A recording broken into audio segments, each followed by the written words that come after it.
साथियों, आपने देखा और सुना 9 अक्टूबर मनवर काशीराम के पुण्यतिथि पर देश भर से, प्रदेश भर से इतनी अपार भीड़ एकत्र हुई कि लखनऊ जाम हो गया।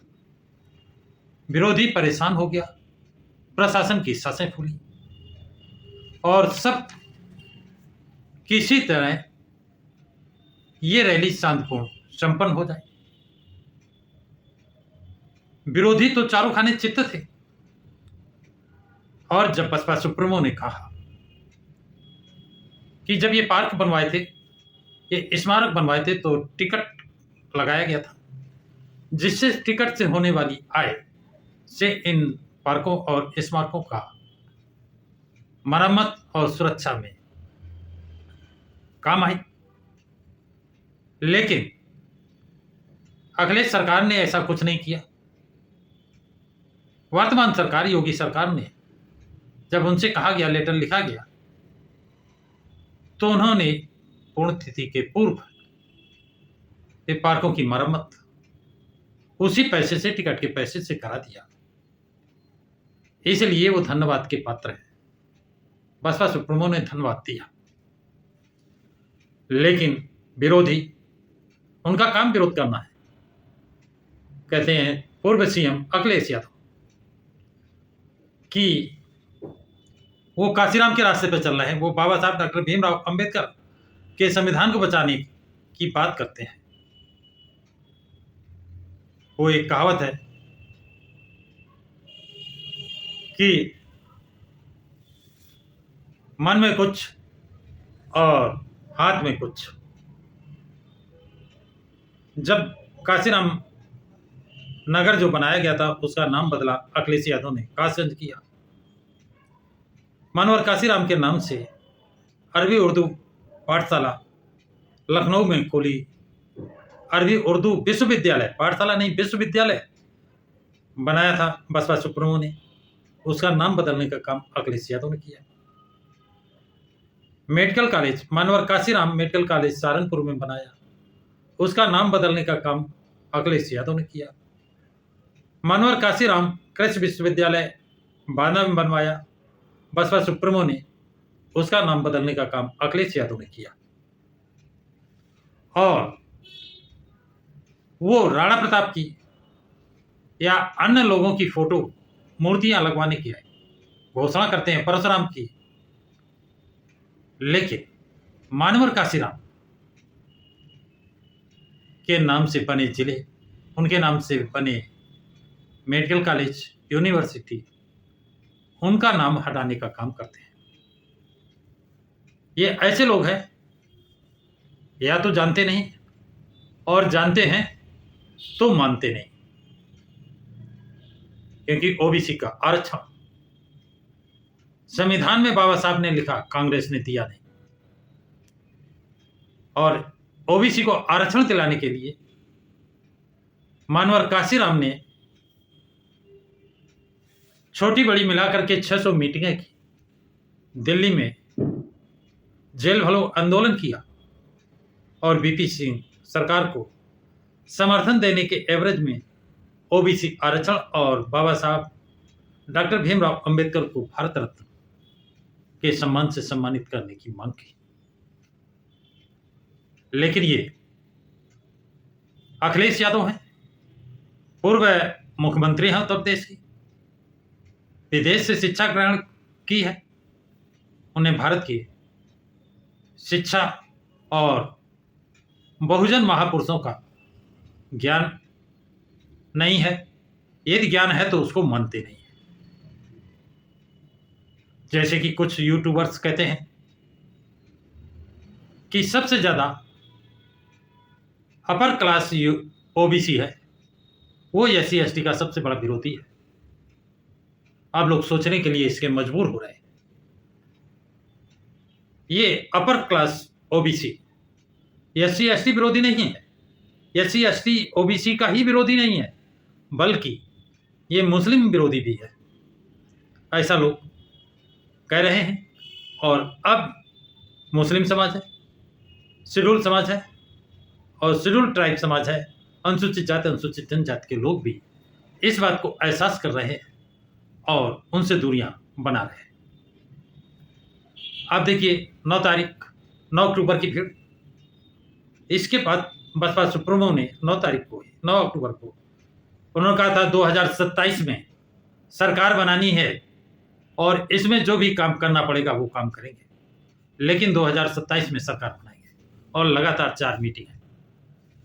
6 अक्टूबर को जो बिहार में उन्होंने रैली की, चुनावी रैली, जिसमें भीड़ बहुत कम आती है, लोग किराए पे बुलाते हैं फिर भी भीड़ नहीं आती है, और बसपा सुप्रीमो मायावती की रैली में अपार भीड़, जन सैलाब उमड़ पड़ा, जिसके कारण बिहार चुनाव का माहौल ही बदल गया, बसपा में हो गया। और तो और लालू यादव के सुपुत्र तेजस्वी यादव ने अपना असली रूप दिखा दिया असदुद्दीन ओवैसी के लिए। अमर्यादित भाषा का, असंवैधानिक भाषा का, अनपार्लियामेंट्री लैंग्वेज का प्रयोग किया, जिसके कारण मुस्लिम समाज तेजस्वी यादव से, इंडिया गठबंधन से, महागठबंधन से खफा नजर आया, दूरियां बना ली है। और कई मुस्लिम नेताओं ने तेजस्वी यादव की पार्टी से इस्तीफा भी दे दिया है। छोटे बड़े नेता इस्तीफा दे रहे हैं और AIM असदुद्दीन ओवैसी ने बगैर मांगे ही BSP पार्टी को समर्थन दे दिया है। ये बड़ी बात है, जिसके कारण अखिलेश यादव वहां से चुनाव नहीं लड़ रहे, लेकिन चुनाव प्रचार में गए हुए हैं। और उनके साथ अब यानी अखिलेश यादव अपने के साथ दलित और मुस्लिम सांसद ले गए, जो बिहार में उनकी कोई सुनने वाला नहीं है,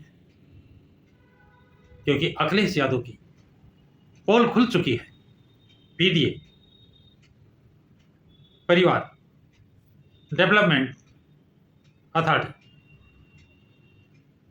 पूरे उत्तर प्रदेश में उनको कोई यादव नहीं मिला जिसे वो सांसद का चुनाव लड़ा सकते, सिर्फ सफाई के। जब ये लोग वहां बताते हैं, और यही चीज लालू यादव ने किया।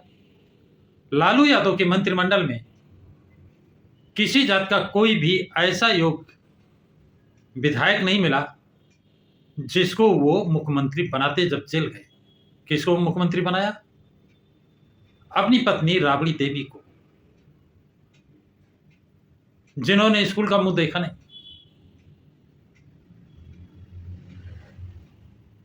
लेकिन उनको मुख्यमंत्री बनाया,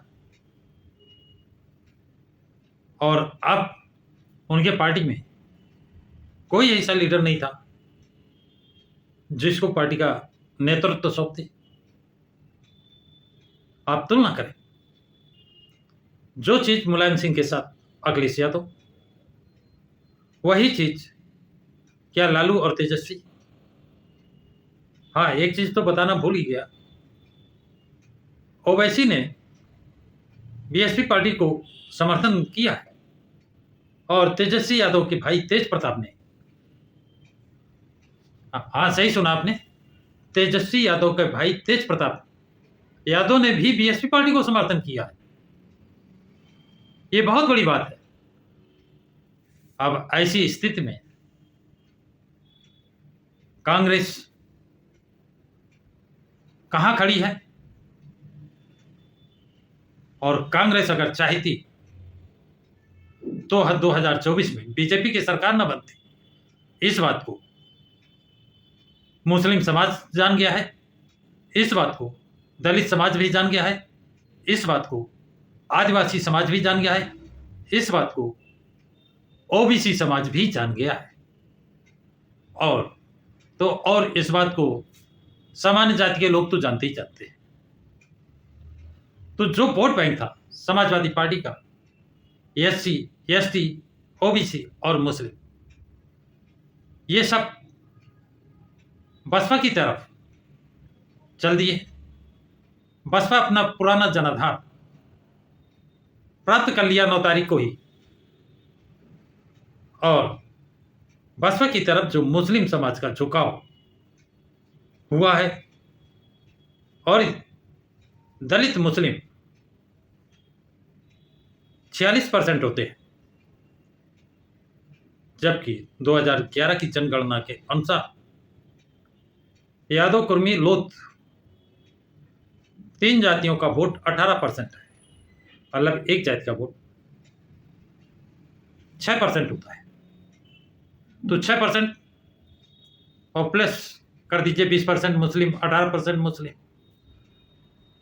तो कितना हुआ? 18 से 24।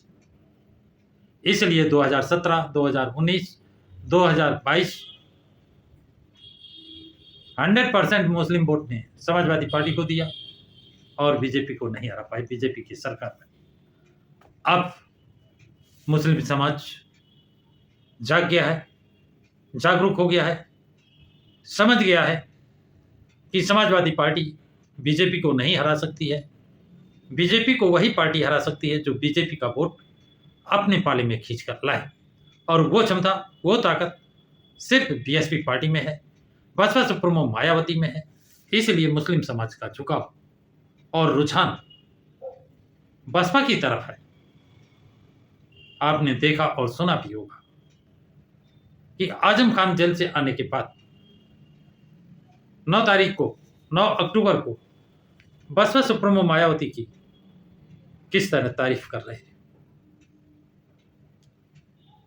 तो साथियों, आज की जानकारी इतनी ही, और बसपा 2027 की ही तैयारी नहीं, 2029 की भी तैयारी कर रही है। यह जानकारी आप लोगों को कैसी लगी है? कमेंट्स बॉक्स में कमेंट्स जरूर लिखें। इस वीडियो को लाइक और शेयर करें। प्रकाश की राज चैनल को सब्सक्राइब करें।